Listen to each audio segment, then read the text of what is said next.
It's time for the Douglas Coleman Show.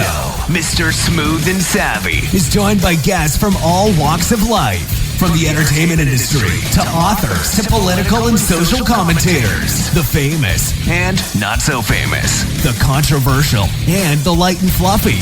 We have it all. Now, here's Douglas Coleman.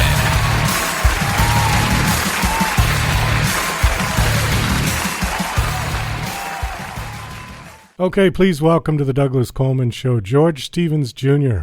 Hi, George. How are you? Well, Douglas, nice to speak with you. Well, thank you for coming on the show. It's a pleasure to have you here. I'm looking at your bio, and as we were talking about before we got on, there is so much information here. I don't think we'll be able to cover all of it, but let's at least cover the book and give people kind of an overview of what this book is about. Your book is called My Place in the Sun, which was a movie title, right? And your father produced the movie, was that correct? Well, it's a variation on a movie title, yes. My father made a film called A Place in the Sun. Oh, A Place. And my book is called A Place in the Sun, starring Elizabeth Taylor, Montgomery Clift, and Shelley Winters, for which he won his first Oscar. And I call my book My Place in the Sun, Life in the Golden Age of Hollywood and Washington, because I've had I've lived two lives combined. The first part of it in Hollywood, and then I had a big change of life when I was 29, when the great Edward R. Murrow, the famed broadcaster who had accepted an invitation from President Kennedy to become head of the United States Information Agency at the beginning of the new frontier. I accepted that and went back to run the motion picture division of USIA, which made documentary films telling America's story abroad. So my book encompasses the kind of extraordinary people I've worked with in both Hollywood and Washington. So your dad was bringing you to the studios when you were a kid and sort of exposing you to what he did in his life? Just a little bit when I was a kid. But when he came home from the war, he gave up his directing career for 3 years during World War II to head combat motion picture photography, starting with D-Day on through the liberation of Paris, the Battle of the Bulge, and the liberation of the concentration camp at Dachau. And when he came back from the war, actually, my summer, I did not have a job. I just graduated from high school, and he said, "You can help me." So he gave me two tasks. One was to break down Theodore Dreiser's great novel, An American Tragedy, parts 1 and part 2, into notebooks, because he was about to start the writing of the screenplay of A Place in the Sun, the movie that we just talked about that he won the Oscar for. And the other job was to read books and scripts that were sent over for Paramount for his consideration. And one afternoon I picked up a book and read it in the afternoon and went over to his bedroom that night, and he was in bed, and I said, "Dad, this is really a good story. I think you ought to read it." And he said, "Why don't you tell me the story?" So I was pacing around his bed trying to reconstruct what I'd read that afternoon from the small book called Shane by Jack Schaefer, which led to his next great movie called Shane, that starred Alan Ladd and Van Heflin, Jean Arthur, and Jack Palance. So he was doing the writing, the screenwriting, as well as directing those movies? He worked on the screenplays with a writer or writers in every instance. Oh, okay, wow. He also directed Giant, which is certainly one of my favorite films. Were you in any way involved in that film, or did you get to watch the shooting? I just graduated from college, and I was supposed to go in the Air Force as a ROTC officer, but the Korean War ended, and I, again, had nothing to do, and my father says, "You can help me."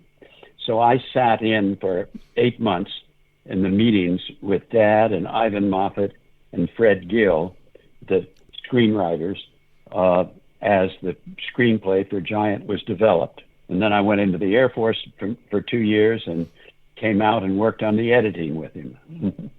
Wow. Did you meet James Dean? I did. Rock Hudson, Elizabeth Taylor, and James Dean. And I got to know Jimmy quite well. Of course, he had a tragic ending just after he finished shooting Giant.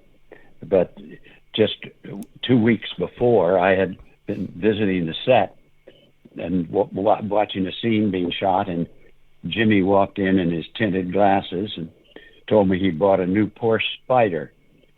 And then he said, "It's outside. Would you like to go for a ride?" And I went out, and there was this little gray Spider sitting close to the ground with no top. And he and I got in it, and we drove around the Warner Brothers lot with these big, tall sound stages and this roaring race car. Wow. And made it safely back to the Giant soundstage. But just 2 weeks later, Jimmy decided he was going to ship the car up to Salinas for a race he was going to drive in. And at the last minute, he decided to drive it on the highway. And that was the morning that he was killed driving to Northern California. Was he personality-wise as sort of sultry and serious as he played, or was he different off camera? Well, there was a good deal of that, but he also had a light side and could be very funny and could be a good companion. And I found him to be that. Well, at that time, you and him were about the same age, weren't you? We were. Yeah. Yes. If you've seen Giant, Rock Hudson, Elizabeth Taylor are married, and James Dean works on the ranch. But at the beginning of the film, they're young newlyweds, Rock and Elizabeth. But at the end of the film, they're middle-aged with grandchildren. And Dad cast Elizabeth and Jimmy, who were both 23, and Rock 28, believing that you could believe a love story more of people falling in love with young actors rather than the other way where you have older actors and they try to play young. And Rock and Elizabeth and Jimmy did such extraordinary jobs. Both Rock and Jimmy were nominated for Oscars for their performances. So it was quite a feat. And it's a movie that really stands the test of time. It was about an independent woman, and was not a popular theme then, but is so understood and popular today.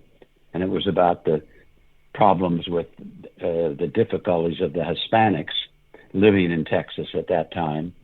So Giant is a very contemporary movie today. Yeah, it holds up well. I mean, I just watched it, a few months ago. And really, yeah, it doesn't appear dated at all. It's very relevant. Well, just a year ago, Steven Spielberg's a good friend, and he called me and said we should do a restoration of Giant because the new technology, it can make it look more like it did when it first came out. And we showed that restoration a year ago at the Turner Classic Festival in Hollywood. And Stephen and I introduced it. And to see that film in an IMAX theater with a large audience was so invigorating. And, it played like a new film, and with these wonderful looking actors and great story. My father had the night he won the Oscar for A Place in the Sun, I was just 17. We were driving home, and the Oscar was on the seat in the car between us. And he looked over at me and he said, we'll have a better idea what kind of a film this is in about 25 years. In those days, movies came and went. Yeah. There were no DVDs or Cinematex. But so you, 3 years ago, you a couple of months ago, watched a 65-year-old film that really has stood the test of time. And you said it feels like a film of today, which, is really a theme of my father's work and my own work. So are those Oscar statues, are they really gold, since you had one sitting right next to you? I don't know what they're made out of, honestly. They're not real gold, no, but the color is gold. Are they heavy? They're heavy, yeah. I mean, if it was gold, you could take a nice trip to Europe if you went to the top shop. Melted it down or something, yeah. Yeah. I want to go back to Ed Murrow because I don't think I've ever interviewed anybody who had known him, and it seems like you knew him quite well. Just tell me a little bit about him. Tell me the story and how you got involved working with him. Well, for your audience, my first contact, if you will, with Ed was when I was a young fellow, 12 years old, and he was reporting from Europe during World War II. And he had this famous line, "This is London." And he'd be reporting from the rooftops while London was being bombed. And then he came back and had a wonderful career at CBS on television as a newsman and maker of documentaries. And he exposed Senator Joseph McCarthy, who was quite a villain of the 1950s. And then Kennedy asked him to go to Washington. And so I had the honor of working and reporting directly to Ed Murrow. And he was just a man of such integrity and wisdom and humor. And he was a great public servant. He made the United States Information Agency, which no longer exists, into a wonderful voice for American ideas around the world. Did that sort of become, and now the name escapes me, but the Radio America, or Voice of America. Voice of America. That was part of USIA, and I ran the film division, which was the counterpart for film and television to the radio of Voice of America. Okay. All right. We're kind of running down on time, but I did want to get to AFI. And there was, it says here that you rescued over 10,000 endangered motion pictures and increased the collection to 40,000 films. So these were films that were sitting in a vault just sort of disintegrating or something? It was in Washington when the National Endowment for the Arts was started, and they knew what to do about ballet and symphony orchestras, but they didn't know what to do about film. And I suggested an American Film Institute, and it was created under Lyndon Johnson, and I was asked to run it. And at the time, half of the movies that had been made since the beginning of the 20th century up until the 1960s were lost or missing because film was made on nitrate stock, which could simply decompose in a film can or catch fire. So we started a program to find these films because the producers didn't understand that there would be value later on. So they ended up kind of in libraries and archives and vaults with no organization. And actually, it's 40,000 films that we rescued in collaboration with the Museum of Modern Art that are now in the AFI collection at the Library of Congress in Washington. And those are a lot of the films that you see on Turner Classic Movies that, were it not for AFI, would have been lost forever. So these were Hollywood feature films? Yes. Not documentary type stuff? Famous ones, yes. Wow, okay. Let's see. We got time for one more. Let's talk about the Kennedy Center. What was your involvement with that? You kind of, looks like you created it. The Kennedy Center Honors was a project that I started and conceived. And in 1978 was the first year of the Kennedy Center Honors, which was broadcast on CBS, where we honored the great performing artists of our time. President Kennedy had said, and I'd written down the quote, "I look forward to an America that will not be afraid of grace and beauty, that will honor achievement in the arts the way we honor achievement in business and statecraft.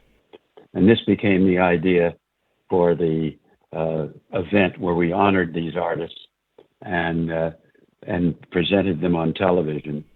And I produced it for 37 years.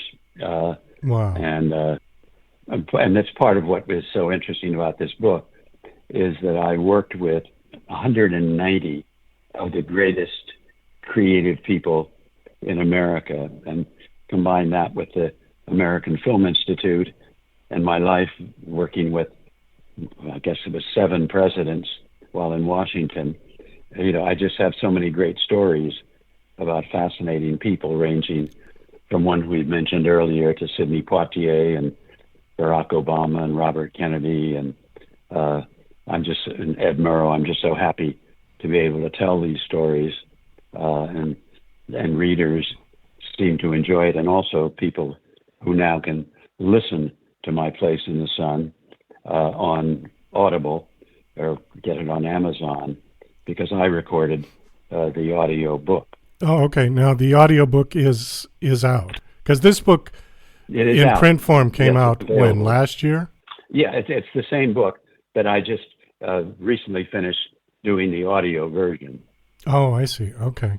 All right, great. Well, George, we could have gone on probably for hours, and I would love to have you back if you'd be interested in coming back sometime. We could just talk a little bit more and do a part 2, but we're going to have to wind this one up. Thank you so much for coming on. My guest is George Stevens, Jr. The book is called My Place in the Sun, and the audiobook is now out and available. Do you have a personal website or one that you want to give out? Yes, it's George Stevens Jr., all run together, Georgestevensjr.com. And it's a website, and it's got some little pieces of film and of all these people, Jacqueline Kennedy and others that we've talked about. And we welcome people to that. Okay, great. Well, again, thanks so much for coming on this show. It was a pleasure talking to you. Best of luck with the book. Hope it does very well. Great, Douglas. I've really enjoyed talking with you, and happy to come back sometime.